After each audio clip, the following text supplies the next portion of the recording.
Hey guys, what's up? It's Alex here. Welcome to a brand new video. Today we're going to be talking about the vacant Williams seat for next season. So it's stirring up a lot of interest because it's sort of the one sort of good mid-table seat available for next season. Pretty much the only seat available for next season once everything else is sort of slotted into place, which we know already. So pretty much every driver you can think of is linked to this Williams seat for next season. Obviously Williams with Stroll and the sort of the financial backing behind him, and also Paddy Lowe at Williams as well. Williams could be a pretty strong car next season with the Mercedes power plant as well. So it's a very interesting seat and one where a decent driver can go in there and probably get a podium next season. We will see. But yeah, lots of contenders. In this video today, I'm going to sort of talk through them, who I think might be the best option, who might not be so good.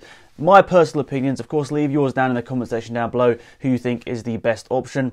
Anyway, let's jump into the video. So for this video, we're sort of going to ignore the fact that I think Williams supposedly have a 25-year-old age limit for one of their drivers, meaning one of them has to do all the promotional activities for the Martini brand. I think you have to be over 25. Some people saying it's over 23. It's all a bit lost in translation. Nobody really knows. But yeah, we're going to sort of just scrap that and assume they can, find a workaround for it in this video. So we're just going to go through all of the contenders, the five main contenders that most people seem to be bringing up for this Williams seat. It's interesting, of course, because 5 drivers here, very credible in their own right, but which one is going to be best for Williams going forward? So let's start off with Felipe Massa, who is currently at the team. So he's had a wealth of experience in Formula 1, so many years. I mean, he started Formula 1 in like 2003, 2004, a very long time ago, got his call up to Ferrari, many years at Ferrari, then a few good years here at Williams as well. But are his powers in Formula 1 dwindling?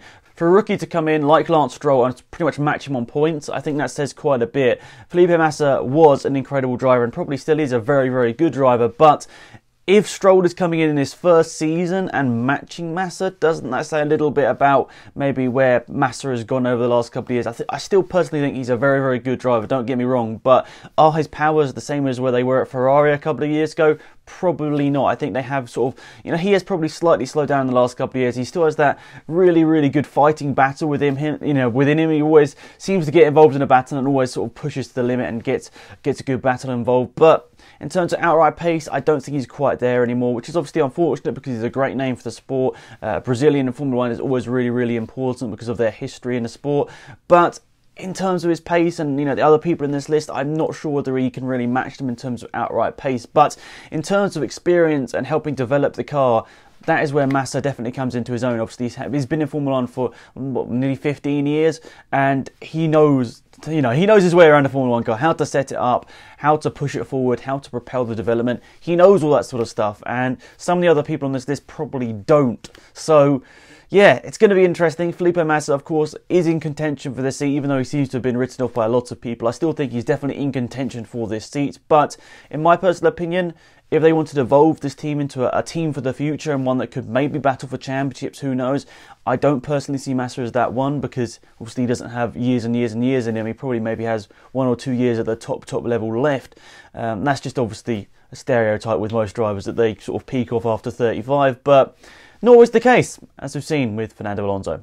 Next up on this list is Pascal Wehrlein, who looks like he's not going to be retained by Sauber for next season. Understandably, because Charles Leclerc and Ferrari, all those links, it's going to be basically Ericsson and Leclerc at Sauber next season, which is going to be interesting in its own right, but we'll talk about that in another video for sure. So yeah, Pascal Wehrlein, of course, he's been very quick over the last couple of years. Unfortunately, he's always been in a pretty rubbishy car, meaning you can't really show that to the full potential. But when he was in the same car as Esteban Ocon, who's now doing incredibly at Force India, by the way, he was beating him decent amount of the time. He was beating Ocon a lot of the time. So that makes you put it into perspective. If Ocon is doing that, beating Perez, has been on the podium multiple times in Formula 1, how good's Wehrlein? I mean, honestly, I think he's still very good. I think it's a bit unfortunate that he could be kicked out of Formula 1 for next season. But then you took on the flip side of it and you look at Marcus Ericsson, who obviously some people don't see as a very good driver whatsoever. Personally, I think he's actually a pretty decent driver and unlucky to not have been in a very good car. But if you got a flip side, if he was beating Ocon, but then was also slower than Ericsson for some of the time, it's hard to judge. It's hard to judge. It really is. But in my personal opinion, I think Ericsson is good, meaning that I think Wehrlein is good as well. So Yeah, I think it's really interesting. It really is interesting. I'm not 100% sure what this is going for next season, because I think Wehrlein is very good, but even with the Mercedes backing that obviously they have, because they've got the Mercedes power unit in that Williams, I can't personally see Wehrlein going there for next season. I could be wrong. I bet he's going to be the one guy that does go there now after this list is talked through. I bet he'll probably be the one, for some reason, that gets promoted into that Williams seat. But I wouldn't have anything against it, but I just can't see it happening. I think most likely Wehrlein is going to be going back to DTM for next season, which I wouldn't mind, because I think he can definitely show his talent there and maybe get promoted back to Formula 1 in the future. But for next year, I don't know, there's just something about it. I can't see it in my head working, but who knows? If it does happen, that's still very good for Williams. A very, very talented driver with a decent amount of experience in these sort of hybrid era of cars. I think it wouldn't be a bad option whatsoever. So Robert Kubica, that's the big name I think a lot of you guys want me to talk about in this. Obviously, it's really exciting that he's linked back to Formula 1. The Renault test didn't really go that successful for him, and unfortunately, he didn't get that seat for next season. That's obviously Sainz and Hülkenberg for next year at Renault, if you're wondering. But yeah, I am a little bit confused about why that went so badly. I mean, they came out of that with lots of positive quotes straight after, but then it sort of dwindled out, and if you look on Reddit and that sort of stuff with people that are sort of involved in the sport in some way, they sort of said they weren't that impressed with Kubica and his pace.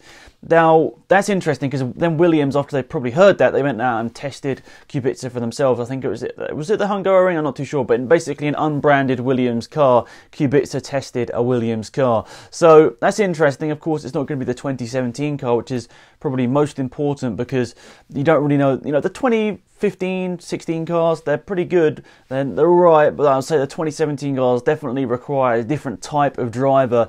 You've seen certain drivers sort of propel this season, other ones not be so good this season. The gaps are bigger, basically. So who knows whether Kubica does suit these cars. I think when he tested the 2017 car at the Hungaroring, it didn't really go that way for him. But in the sort of older cars like 2014, 2015, 2016, apparently Kubica is very good. So it's a bit of a risk. It's a bit of a risk if Williams go that way for next season. Of course, that should bring some sort of financial gain to it, even though it's not directly from Kubica's sponsors. People love Kubica. I love Kubica. All of us sort of want Kubica to be back in Formula 1, even if he isn't that quick. But there surely will be some financial gain from somewhere, from Kubica's side, or whether it's just people like love Kubica, want to help Williams out, sort of thing. But I do feel that there could be some financial incentive for Williams to get Kubica for next season. But they've got to think long run. So like Felipe Massa, he hasn't got years and years and years of a sort of future ahead of him, basically. I think he's like 33, 34, something like that. So he hasn't got like another 10 years in him, where people on this list, like Wehrlein, for example, do have another 10 years in, and then they could go for, a long time in the future. But it depends what Williams really want. Do they want that short-term gain, or maybe possibly long-term pain, or do they want that sort of short-term sort of pain and that long-term gain? Classic quote, but what do you guys think? I don't really know personally. For me right now, I'll probably go with a younger driver, just because that's what I'd see is the best way for Williams in the future. Maybe develop a driver, get someone that could be there 5 or 6 years in the future, but who knows, maybe work like a relationship with someone and Stroll. That would be like massive if they can sort of create a dream team together. Paddy Lowe, more people coming. Who knows? I don't really know. So next on this list is Paul di Resta. So obviously he was drafted in to do the Hungarian Grand Prix when Massa was feeling not too good. He is the Williams test driver and does do quite a few sort of test runs and stuff in the simulator for them. So he is up to date and he knows what he's doing in terms of racing cars. And of course he's won races in DTM this season as well. So we know he's a very, very talented driver. But like with Massa, like with Kubica, how many years in the future can di Resta race in Formula 1? It's like you get, I don't know whether it's stereotypical. Is it stereotypical to say once you get past a certain age, you're just not as good as you used to be, sort of thing? I guess in general, it sort of happens. Like from football, for example, when you hit like 30, 31, you generally start to go downhill. But we see in Formula 1, someone's sort of career lifespan is a little bit longer. You can go from like someone like Verstappen, who's 17 or 18 when they started, to 35, 36. I mean, Fangio, when he's won his like 4th or 5th World Championship, no, it's 4th World Championship, he was like 45 years old. Your career in Formula 1 can be a bit longer than you expect. I mean, Alonso's, 35, 36, Button was 35, something like that.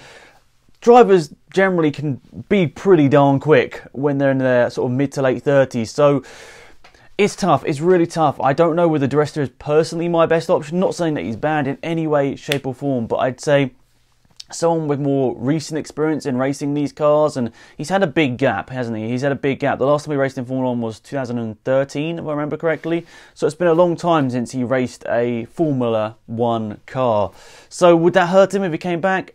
I'm not too sure. It's a bit like Kubica, same sort of scenario. They haven't raced a Formula 1 car sort of the same sort of time, really. Quite a 5 or so years. They haven't really been involved in the sport in quite a long time. So that evolution to get back into the sport, how tough would that be? It's a very, very interesting one, but personally for me, I'd go with someone a little bit younger, as I was saying, but Williams possibly trying to just develop the car over the next couple of years, probably could go with Massa, could go with Kubica, could go with Di Resta. I don't really know, but personally, I would say that's not the best option, but who knows, I'm not in control. So one last person that is sort of linked to this Williams seat now, after being dropped from the Red Bull program, is Daniel Kvyat. Now, personally, this is going to be biased because I am a fan of Daniel Kvyat, and of course what I'm going to say in the next couple of minutes probably is going to be very, very biased, but I think he's an incredibly talented driver that was cut off way too quickly. He was sort of destroyed in a way by Red Bull. They kept demoting him, they kept doing certain things to, his racing or whatever, and it just went badly after he was dropped from Red Bull to Toro Rosso in early 2016. Not that justifiably, in my opinion, still.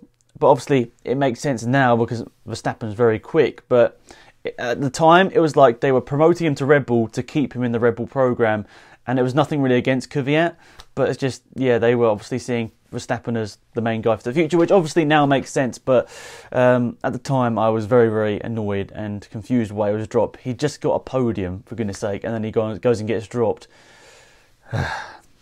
Anyway, we'll move on from that. But he obviously is a very quick driver. I mean, even though this season he's had a lot of bad luck, he didn't quite match Sainz, but then Sainz has jumped in that Renault straight away and started matching the pace of people like Hülkenberg and people that maybe you wouldn't have expected him to jump in and match their pace with. He's done very, very good to jump into that Renault car and be quick very straight away. But the thing is, Kvyat was only like a couple of attempts here and there off Sainz, and before that, Sainz was always slower than Kvyat. So I think once Kvyat could get back his mojo, I think Kvyat is an incredibly talented driver that just needs nurturing the right way over these next couple of months, and he could be an incredible driver.